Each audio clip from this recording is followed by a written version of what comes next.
আজ প্রায় 2 থেকে 3 দিন হতে যায় বৃষ্টি হয়েই যাচ্ছে, থামার কিন্তু নাম নিশান নেই। তো কাল সারা রাত প্রচণ্ড জোরে জোরে বৃষ্টি হয়েছে, আর এখন বাজে দেখো সকাল 6:30। তো ঘুম থেকে উঠে জানলা থেকে দেখছি জলের ওপর এভাবে বৃষ্টির ফোঁটা না টপ টপ করে পড়ছে। এই দৃশ্যটা কিন্তু দেখতে আমার ভীষণ ভালো লাগে। তো শুভ সকাল আমার প্রিয় বন্ধুরা, তোমরা সবাই কেমন আছো? আশা করছি তোমরা সবাই খুব ভালো আছো। দাদরামারা ছোট্ট একটা গ্রাম থেকে আমি পূজা তোমাদেরকে সবাইকে স্বাগত জানাই পূজার ব্লগ চ্যানেলে। এদিকে দেখো এখনো পর্যন্ত বৃষ্টি হয়েই যাচ্ছে। ভাবলাম বৃষ্টিটা কখন থামবে, বাসন মাজার জন্য দেখো অপেক্ষা করে বসেই রয়েছি। কিন্তু দেখো বৃষ্টিও থামছে না আর বাসনও মাজা হচ্ছে না।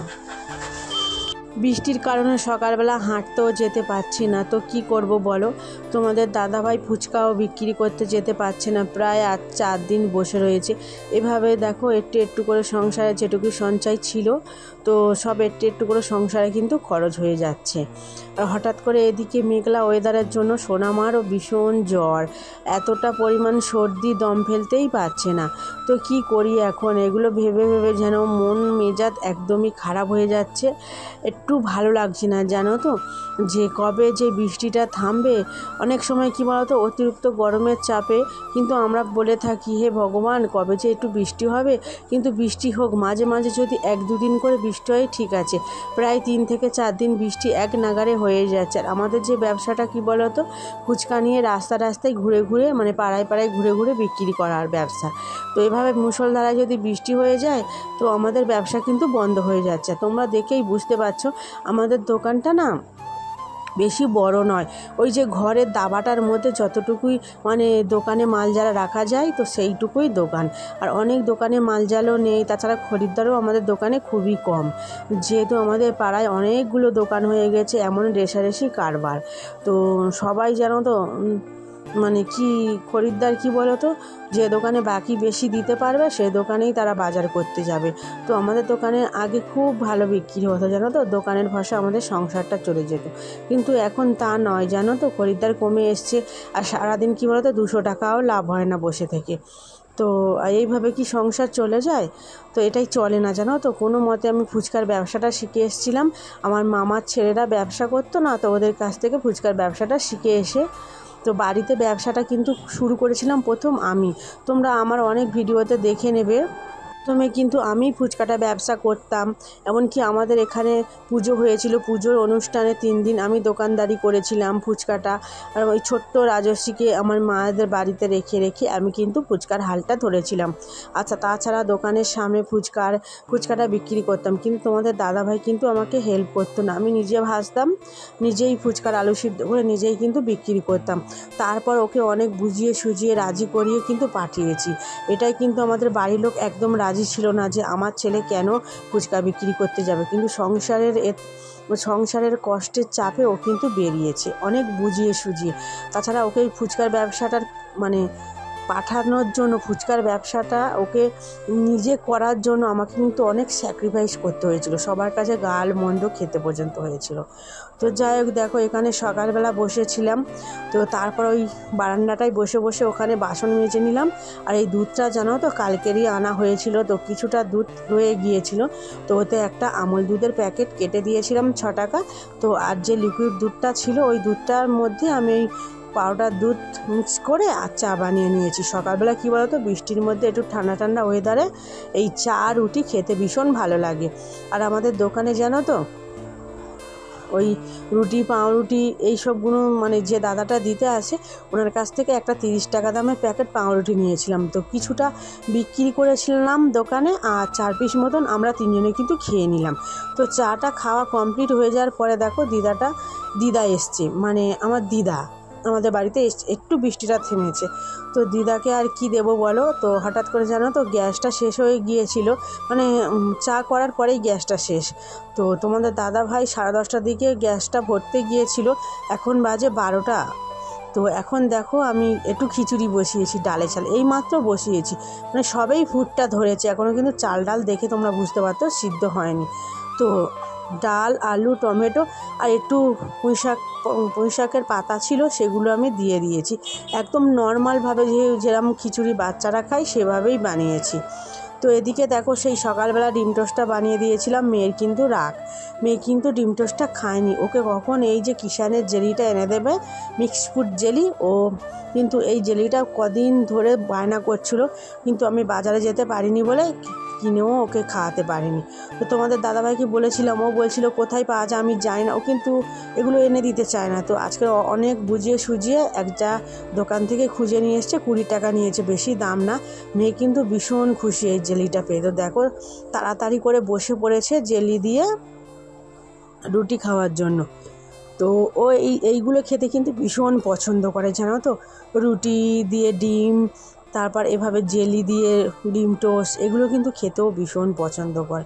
ও কিন্তু এইসব মানে পেলে ভীষণ খুশি হয়, কিন্তু আমাদের ঘরে এইসব কিন্তু আসে না।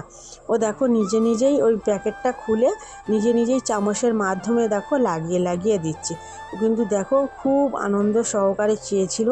তো দেখো ও খুশি থাকলে কিন্তু আমরাও খুশি। সেই ডিম টোস্টটা এখন 12:30 বাজে, ও এখন খেলো। আর এদিকে দেখো খিচুড়িটা বসিয়ে আমি কয়েকটা আলু কেটে নিয়েছি সরু করে আলু ভাজার জন্য। তো কারণটা কি বলো তো, ওই যে ছোটো ডেচকি করে খিচুড়ি বসিয়েছি, আমাদের কিন্তু 4 জনের জন্য না, আমার মেয়ের জন্য আর আমার শ্বশুরমশাইয়ের জন্য। যেহেতু আমাদের কালকের পান্তা রয়েছে, ওই পান্তার আলু ভাজা করে খেয়ে নেব। যেহেতু কি বলো তো, রেশনের চাল নয়, যেহেতু কেনা চালের ভাত খাওয়া হচ্ছে, আর অনেকটা পরিমাণ পান্তা আছে, তো পান্তা না ফেলবো না। যেহেতু এই বর্ষার দিনে আমরা বুঝি সারাদিন অনেক কষ্ট হয়, জানো তো, 10 টাকা ইনকাম করতে, তো পান্তা আমি ফেলতে পারি না। সেই পান্তাগুলো তোমাদের দাদাভাইকে বললাম, তুমি আর আমি চলো পান্তা খাওয়া হয়ে যায়। তো ও দেখি এক কথায় রাজি হয়ে গিয়েছে। তো দেখো আমি আলুটা ভালো করে ভেজে নিয়েছি, এবার একটা ডিমও ভেজে নেবো, জানো তো। আর গ্যাসটা যেহেতু ভরে এনেছে, গ্যাসটা না খুব ভালোই জ্বলছে জোরে। এভাবে জোরে জ্বলার ফলে কী হবে তো, রান্নাও করতে ভালো লাগে। তো দেখো একটা ডিমের মধ্যে পেঁয়াজ কুচি করে নিয়েছি, আর ডিমের অমলেটটা আমি ভাজি করে নিচ্ছি। তো এই ডিম ভাজা দিয়ে পান্তা খেতে না আমার ভীষণ ভালো লাগে। এই ডিম ভাজার সাথে আমার অনেক ছোটোবেলার স্মৃতি জড়িয়ে আছে। এদিকে দেখো আমি দোকানে ডিমটা এইমাত্র কড়াই দিয়েছি, আর একটা কাস্টমার চলে এসছে, তো তাদেরকে দেখো মাল দিতে গিয়েছি, মানে তেলটা দিতে গিয়েছি। তো এই হচ্ছে আমার লাইফ, আর এই হচ্ছে আমার মানে দিনটা কাটে এইভাবে। তো কড়ার মধ্যে মাছ দিয়েও এভাবে আমাকে চলে যেতে হয় খরিদ্দার সামলাতে। তো যে কোনো প্রকারে ভাত বসিয়ে কড়ার মধ্যে হয়তো মাছ ভাজবো, তেল দিয়েছি, তো কাস্টমার এসে ডাকাডাকি করছে, তো ওনাকে মাল দিতে যায়। এইভাবে দেখো আমার রান্নাটা কিন্তু এইভাবে আমাকে কিন্তু করতে হয়। তো ডিম ভাজাটা হালকা একটু কালচে মতো হয়ে গিয়েছিল, তো কি করব বলো। তারপর সমস্ত সব কিছু গুছিয়ে রেখে একদম আমি স্নান করে এলাম, আর এসে দেখো ঠাকুরকে সেবা দিয়ে দিচ্ছি। তো একটাও ফুল পাইনি, জানো তো। আমাদের গাছে অনেক ফুল ফোটে, কিন্তু সবাই না, আমাদের পাশে বাড়ির সবাই ভোর থেকে উঠে ফুল সব তুলে নেয়, এর জন্য আমি ফুল পাই না। আমি কি ভাবি বলো তো, আমি বা ফুল দিই বা অন্য কেউ দেয়, আমাদের গাছের তো ফুল ভগবানের পায়েই পড়ছে, তো আমি নাই বা দিতে পারলাম, তারা তো দিচ্ছে, একই ভগবানের পায়ে পড়ছে। তো এদিকে দেখো আমার ঠাকুরটার প্রচণ্ড ধুলো পড়ে গিয়েছে, আমি না পরিষ্কার করতে পারছি না, কি বলো তো, সময় পাচ্ছি না। যেহেতু সোনামাকে স্নান করিয়ে দিই, আর আমি স্নান করে এসে তবে কিন্তু ওকে খাওয়াতে বসবো, ও খাওয়ার জন্য বায়না করে, আর আমার এর জন্য না ঠাকুরকে মানে সেবাটা তাড়াতাড়ি দিয়ে দিই, এর জন্য পরিষ্কার করতে পারি না। এদিকে দেখো তোমাদের দাদা ভাইয়ের খাওয়া হয়ে গিয়েছে, সোনামাকেও খাইয়ে দিয়েছে, অবশিষ্ট রয়েছি আমি, শ্বশুরমশাইকেও দিয়ে এসেছি। পান্তার মধ্যে কাঁচা লঙ্কা মিশিয়ে নিয়েছি, আর একটা পেঁয়াজ নিয়েছি, এভাবে কিন্তু পান্তাটা খাচ্ছি, ভীষণ ভালো লাগছে। কি বলো তো, এটা যদি মানে বৃষ্টির ওয়েদার না হয়ে যদি গরম থাকতো, আরও পান্তাটা খেতে কিন্তু বেশি ভালো লাগতো।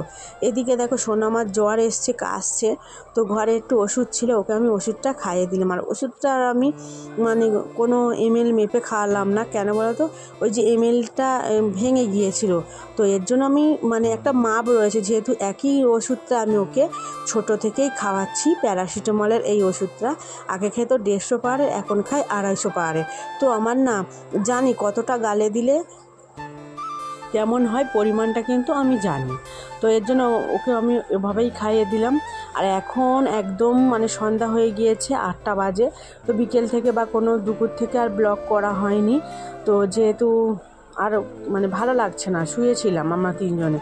তো হঠাৎ করে রাতের খাবার বানাবো আর কারেন্টটা গিয়েছে চলে, সেই সন্ধ্যে 6টায় চলে গিয়েছে আর এখন বাজে 8টা। তো কারেন্টটা আসার নামই নেই।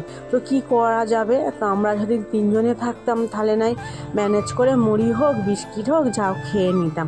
কিন্তু আমার শ্বশুরমশাই কী বলো তো, শ্বশুরমশাইকে দিতে হবে রান্না করে। তো বলেছিলাম রাতেবেলা মাংস রান্না করব, তো উনি কিন্তু অপেক্ষা করে বসে রয়েছে, কথার কিন্তু খিলাপ করা যাবে না। তো এমন পরিস্থিতির মধ্যে আমাকে কিন্তু কাটাতে হয়। তো এদিকে দেখো কিছু মানে মাংস নিয়েছিলাম, সলিড মাংস। তো মেয়েকে দেখো কয়েকটা পকোড়া বানিয়ে দিয়েছি। তো পকোড়ার রেসিপিটা তোমাদের সাথে শেয়ার করতে পারলাম না, কারণ কী বলতো, যেহেতু সন্ধ্যা থেকে লাইন ছিল না, আর এই মাত্র দেখো 9টা বাজে লাইন এসছে। তো মেয়ে দেখো এখানে আমি আটা মাখছিলাম আর ওকেও দিয়ে দিলাম, আর ও দেখো আটা নিয়ে বাটি করে কীভাবে দেখতে পাচ্ছ গুলছে, মানে একদম পায়েসের মতন করে গুলছে। তো এদিকে দেখো আমি তরকারিটা বসিয়ে দিয়েছি, যেহেতু একা হাতে ওখানে দাঁড়িয়ে না রুটিগুলো বেলা যাবে না, আর আমি তার জন্য দেখো নিচে বসে আমি একটা করে রুটিগুলো বেলে নিচ্ছি। যেহেতু 500 গ্রাম আটা মাখিয়েছিলাম, তো কয়েকটা রুটি হয়েছিল, আমি কিন্তু গোনা হয়নি আমার। তো রুটি তরকারি একদম কমপ্লিট হয়ে গিয়েছে, শ্বশুরমশাইকে দিয়ে এসেছি। আর এখন দেখো আমরা খাচ্ছি। আর এটা দেখো আমার মেয়ের ছোট্ট রুটি আমার মেয়ে কিন্তু বেলেছে। তো আজকের ভিডিওটা কেমন লাগলো অবশ্যই কিন্তু তোমরা কমেন্টের মাধ্যমে জানিও। ভালো লাগলে পাশে থেকো, লাইক কমেন্ট শেয়ার করো, আর বেশি বেশি করে একটু ভালোবাসা দিও, সাপোর্ট করো। আর যেসব নতুন বন্ধু দেখছো তারা কিন্তু অবশ্যই চ্যানেলটাকে সাবস্ক্রাইব করে দিও, কেউ কিন্তু এড়িয়ে যেও না। তোমাদের দিদিভাইয়ের পাশে থেকো, তোমাদের ভালোবাসা তোমাদের সাপোর্টের কিন্তু আমার অত্যন্ত প্রয়োজন। তো আজ তবে আসি, পরবর্তীকাল তোমাদের সাথে দেখা হবে।